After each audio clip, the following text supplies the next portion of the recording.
অভিভাবকবৃন্দ এবং আজকের online class যারা দেখছেন সবাইকে আসসালামু আলাইকুম এবং শুভেচ্ছা জানিয়ে শুরু করছি আমি আজকের এই ক্লাস। অবশ্যই চট্টগ্রাম অনলাইন স্কুলে সবাইকে স্বাগত জানাচ্ছি।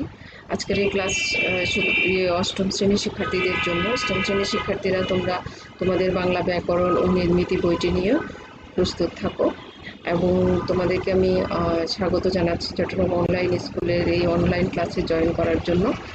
তোমাদেরকে আমি বলবো তোমরা এই ক্লাসটি শেয়ার করে দাও, তোমার বন্ধুরাও যেন দেখতে পায়। তোমাদের স্কুল গ্রুপে শেয়ার করো, অন্যান্য গ্রুপে তোমরা ক্লাসটি শেয়ার করে দাও। এসো আমরা পাঠে মনোযোগী হই। আজকের এই ক্লাসটি আমি আগেই বলেছি বাংলা ব্যাকরণ নির্মিতি। উপস্থাপনায় আছি আমি রত্নভেনুর সিদ্দিকা, কলগ্রহণ বহুমুখী উচ্চ বিদ্যালয়ের সহকারী শিক্ষক, কোতোয়ালি, চট্টগ্রাম। তো বন্ধুরা একটু লক্ষ্য করে দেখো, ছবিটিতে আমরা কি দেখতে পাচ্ছি যে কতগুলো ব্যঞ্জন বর্ণের সমাহার।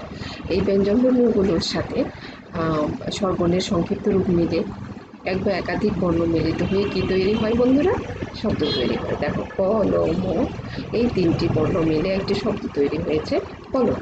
আবার এক বা একাধিক অর্থপূর্ণ শব্দ মিলিত হয়ে যদি বক্তার মনের ভাব প্রকাশ করে, সম্পূর্ণরূপে প্রকাশ পায়, তখন তাকে কি বলে বন্ধুরা? দেখো তো, এই যে আমরা কলম দিয়ে লিখে চারটা শব্দ মিলিত হয়ে একটি বাক্য তৈরি হয়েছে। আমরা কলম দিয়ে লিখি এবং এই বাক্যটার মাধ্যমে বক্তার সম্পূর্ণ মনের ভাব প্রকাশ পাচ্ছে। আবার দেখো বন্ধুরা, আমরা এখানে কি দেখতে পাচ্ছি?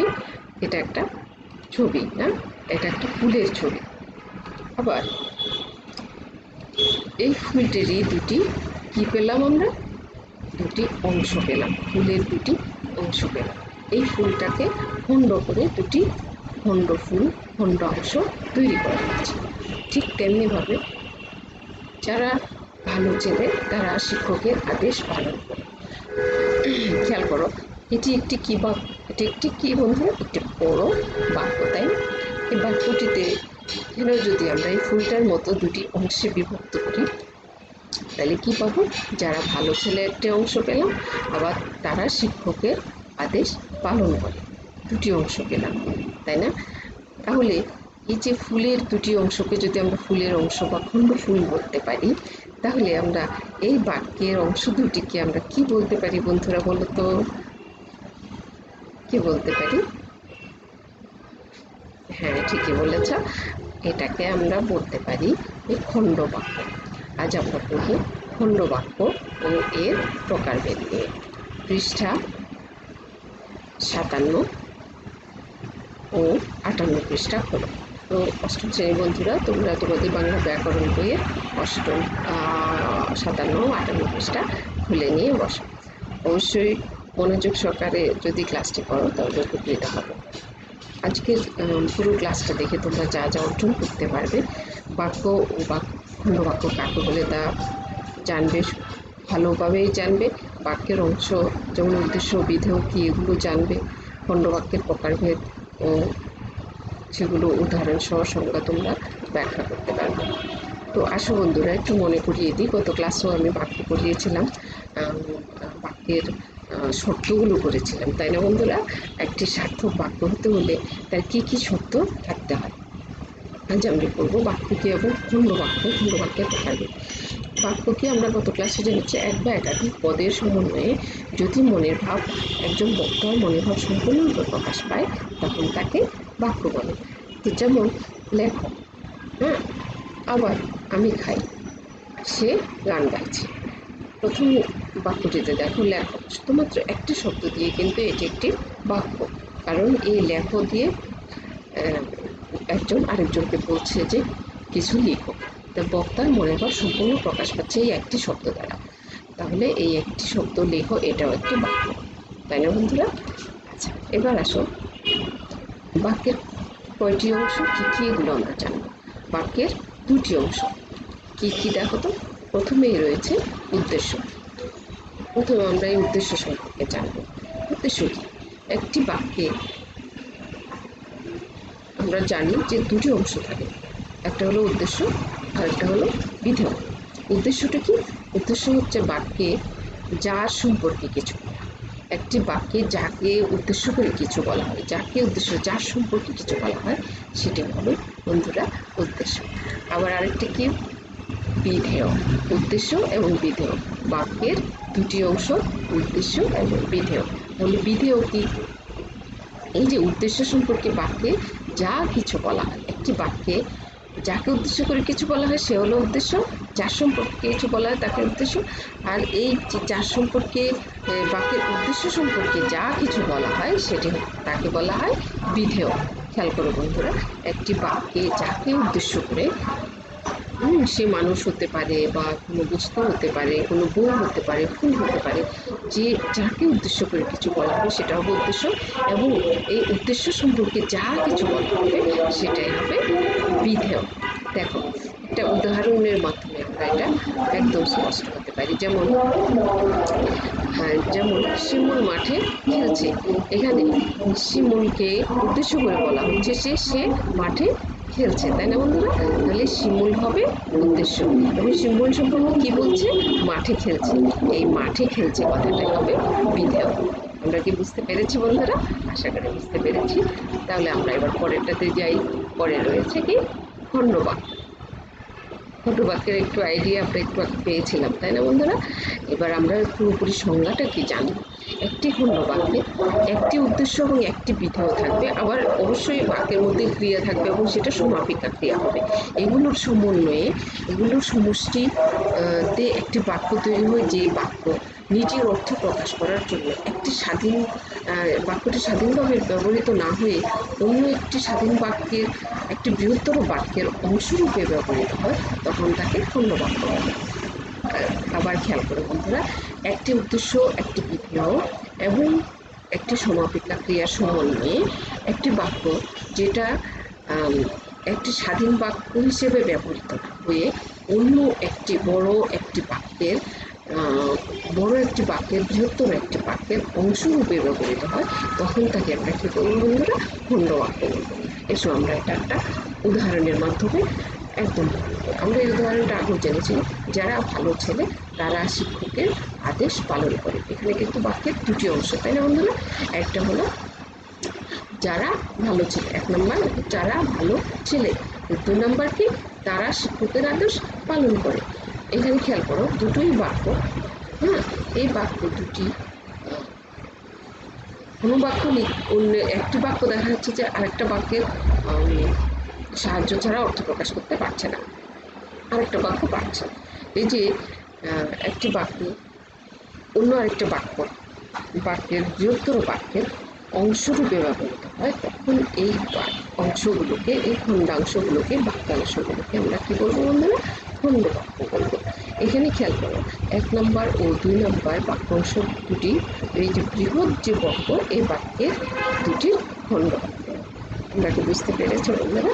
আবার একটু মনে করিয়ে দিই, একটি উদ্দেশ্য ও একটি বিধেয়, অবশ্যই ক্রিয়া, সমাপিকা ক্রিয়ার সমষ্টি যদি নিজের স্বাধীন বাক্য হিসেবে ব্যবহৃত না হয়ে অন্য একটি বৃহত্তর বাক্যের অংশরূপে ব্যবহৃত হয়, তখন তাকে খণ্ডবাক্য বলে।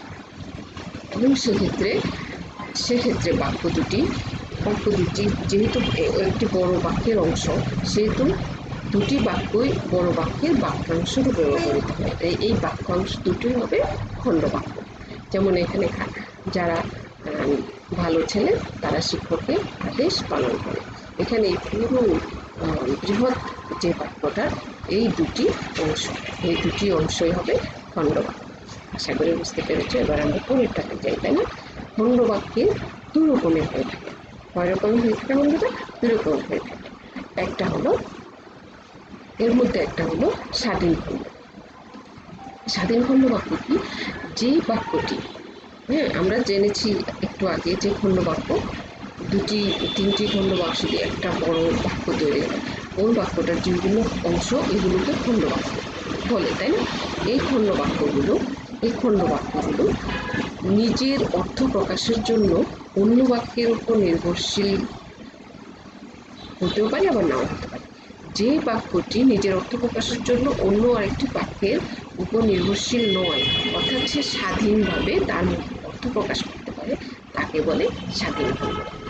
আরেকটা রয়েছে, সেটা হলো অধীন খণ্ডবাক্য। নামের মধ্যেই রয়েছে সে অধীন, সে স্বাধীনভাবে তার অর্থ প্রকাশ করতে পারে না।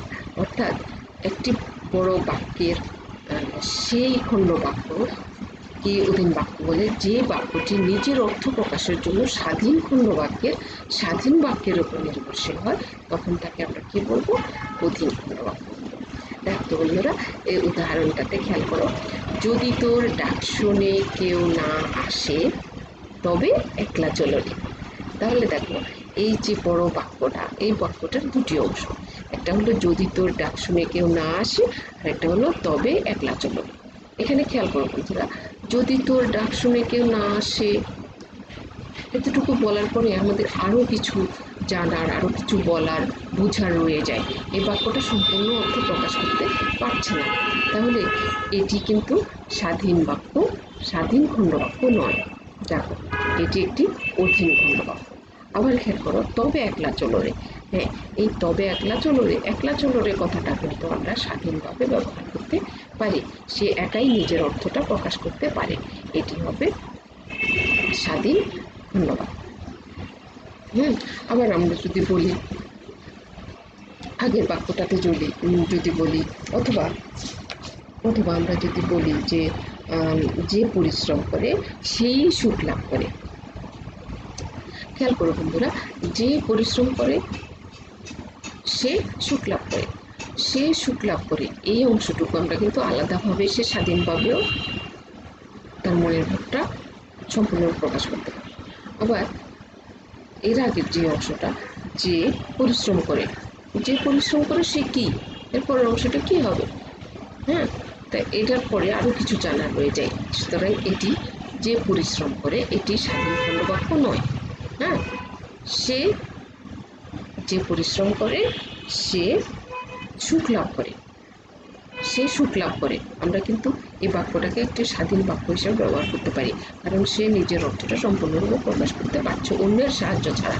আবার যে পরিশ্রম করে এতটুকু বললে অন্য আরও কথা রয়ে যায়, সে স্বাধীনভাবে মনের অর্থ প্রকাশ করতে পারে না, তাহলে এই বাক্যটি স্বাধীন বাক্য, স্বাধীন খণ্ডবাক্য নয়। আমরা কি বুঝতে পেরেছি বন্ধুরা? আশা করি বুঝতে পেরেছি। এবার আসুন, আমি যে এতক্ষণ পড়ালাম সেটি তোমরা কেমন বুঝতে পেরেছো দেখি বলো তো। দুটি মাত্র প্রশ্ন করবো, একটি সার্থক বাক্যের কয়টি অংশ থাকে? একটি বাক্যের কয়টি অংশ থাকে? কয়টি বলো তো? চারটি, তিনটি, দুটি অংশ থাকে, তাই না? আচ্ছা, এখানে 2 নম্বর প্রশ্ন দেখো, শিমুল গাছ থেকে আম পাড়তে গেছে। এটি কোন ধরনের বাক্য আমরা বলতে পারবো? শিমুল গাছ থেকে আম পাড়তে গেছে, এটি একটি বাক্য, তাই না? এটাকে আমরা কি বাক্য বলবো দেখো তো? আকাঙ্ক্ষা, এটি একটি সহজ বাক্য, অধীন খণ্ডবাক্য বা স্বাধীন বাক্য, কোনটা হবে বলো তো বন্ধুরা? ঠিকই বলেছ, এটি একটি স্বাধীন বাক্য। এটি একটি খণ্ডবাক্য হতে পারে, এটার সাথে যেহেতু অন্য খণ্ড অংশ নেই, এটি খণ্ড অংশ নয়, এটি একটি স্বাধীন বাক্য, এটা কোনো খণ্ডবাক্য, তাই না? আসলে এবার যাই, আমি তোমাদেরকে সামান্য একটু বাড়ির কাজ দিব। স্বাধীন খণ্ডবাক্য ও অধীন খণ্ডবাক্যের সংজ্ঞা সহ 2টি করে উদাহরণ তোমরা খাতায় লিখবে। কি লিখবে তো বন্ধুরা? আচ্ছা, তাহলে সবাইকে ধন্যবাদ জানিয়ে আমি আজকের ক্লাস এখানে শেষ করব। তবে হ্যাঁ, তোমাদেরকে একটা কথা বলবো, তোমরা অবশ্যই মনোযোগ সহকারে লেখাপড়া করবে, বাবা মার আদেশ পালন করবে, সব সময় সুস্থ থাকবে এবং ধর্মীয় নীতি অনুশাসন পালন করবে। সবাইকে আসসালামু আলাইকুম, ভালো থাকবেন সবাই।